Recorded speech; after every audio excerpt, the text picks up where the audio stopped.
ఉన్నటువంటి యథార్థత చూసారా?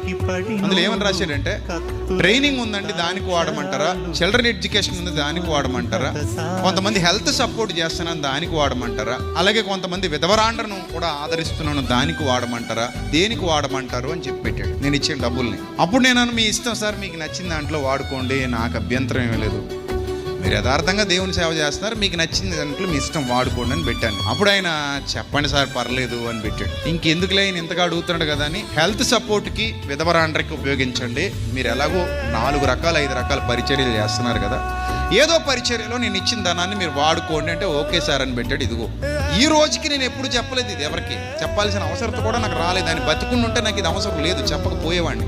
కానీ ఈరోజు ఆయన యథార్థత ఏంటో మీకు తెలియాలి అని చెప్తున్నాను. ఒక సేవకుడిగా మరో సేవకుడు ఏంటో నాకు తెలుస్తుంది, అలాగే నేనేంటో ఆయనకి తెలుస్తుంది, ఆయన ఏంటో నాకు తెలుస్తుంది. సో వాళ్ళు చేస్తున్న పరిచర్య ఎలా ఉండబోతుందో, ఎలా